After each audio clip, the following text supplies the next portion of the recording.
Assalamualaikum warahmatullahi wabarakatuh. Salam sejahtera untuk kita semua. Perkenalkan, saya Dimpulung Baturwa dari SMP Negeri 10 Depok, Jawa Barat.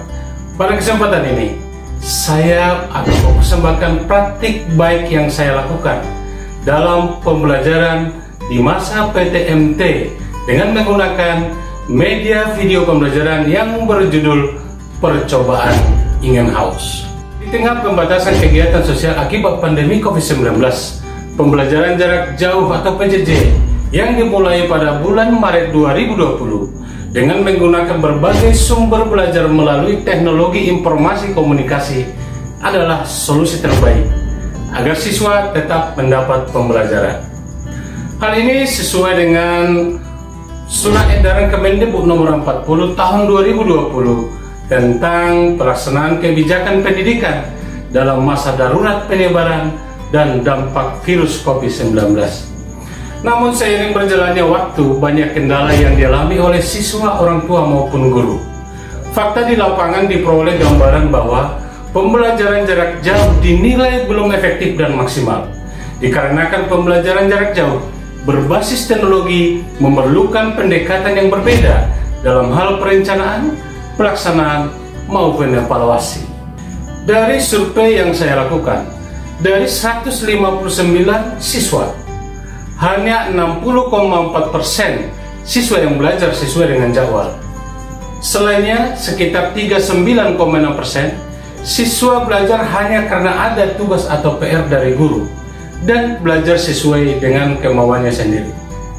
Artinya, peserta didik membutuhkan perhatian secara khusus, motivasi diri agar dapat mengikuti proses pembelajaran yang bersifat mandiri. Lalu bagaimana perasaan siswa selama belajar PJJ? Mari kita lihat hasil surveinya. Dari 159 siswa, 62,9% mengatakan bosan, 36,5% mengatakan biasa saja, dan hanya 0,6% mengatakan senang karena tidak ada beban belajar. Untuk mengatasi permasalahan pemulihan risiko learning loss agar lebih cepat teratasi, saya sebagai guru IPA melakukan pembelajaran dengan tetap melakukan eksperimen IPA di setiap proses kegiatan belajar mengajar dengan menggunakan media video pembelajaran. Assalamualaikum warahmatullahi wabarakatuh. Salam sejahtera untuk kita semua. Salam sehat untuk kalian semua. Anak-anakku yang baik, jangan lupa selalu prokes protokol kesehatan agar terhindar dari terpapar virus COVID-19. Pada pembelajaran kali ini, Bapak akan menjelaskan tentang eksperimen Ingin Haus bersama saya, Bapak Dimpulung Baturwa dari SMP Negeri 10 Depok. Anak-anakku sekalian, melakukan eksperimen di laboratorium dalam situasi pembelajaran tatap muka terbatas pada saat ini tidak mungkin kita lakukan karena terkendala waktu dan tempat. Namun apakah kita menyerah? Oh tidak, kita tidak boleh menyerah. Kegiatan belajar IPA harus selalu kita sertai dengan percobaan-percobaan IPA agar kita dapat melakukan pengamatan dengan mata kita sendiri. Kita melihat fakta ilmiah di dalam gejala alam. Melakukan percobaan atau eksperimen tidak harus dilakukan di laboratorium, juga tidak harus menggunakan alat dan bahan yang canggih dan lengkap. Ingat kisah salah satu tokoh fisika, Thomas Alva Edison, yang dari keluarga sederhana dan tidak punya laboratorium yang canggih, dapat menemukan 1093 penemuan teknologi yang bermanfaat bagi kehidupan manusia. Luar biasa kan? Fakta ini bisa menjadi inspirasi bagi kita semua.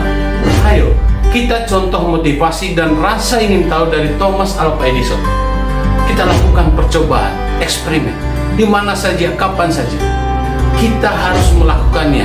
Kita harus belajar dari hati demi masa depan kita semua. Nah, sekarang kita akan melakukan percobaan Ingin Haus. Apa sih percobaan Ingin Haus? Baik, percobaan Ingin Haus adalah percobaan yang menunjukkan bahwa proses fotosintesis pada tumbuhan menghasilkan gas oksigen. Pertanyaannya sekarang, Bisakah kita melihat gas oksigen di udara? Oh, tentu tidak bisa. Untuk itu kita mengamati proses fotosintesis pada tumbuhan air, sehingga gas oksigen yang muncul dari proses fotosintesis dapat kita lihat berupa gelembung-gelembung udara yang menuju permukaan air. Percobaan ini bisa kita lakukan sendiri di rumah masing-masing, karena alat dan bahan ada di sekitar kita, dan harganya sangat terjangkau. Alat dan bahan yang kita gunakan adalah 3 buah botol bekas air mineral, soda kue, dan tumbuhan air, misalnya Hydrilla sp. Alat lain, benang dan gunting. Hanya itu saja? Ya, sederhana bukan? Perhatikan cara merangkai alat dan bahan sebagai berikut. Yang pertama, ikatlah akar tumbuhan Hydrilla dengan benang, kemudian masukkan ke dalam 3 botol. Lalu isi botol dengan air kira-kira 3/4 bagian. Atur posisi akar tumbuhan Hydrilla dengan cara menarik benang supaya tumbuhan Hydrilla berdiri tegak. Jangan lupa salah satu botol, atau sebut saja botol C, adalah botol yang dibubuhi soda kue, 1 sendok soda kue sekitar 20 gram. Beri label untuk setiap botol A, B, C, agar mempermudah pengamatan. Yang kedua, letakkan botol A di salah satu ruangan yang redup cahaya, sedangkan botol B dan C letakkan di tempat yang terbuka yang dapat terpapar sinar matahari secara langsung. Biarkan 1 jam.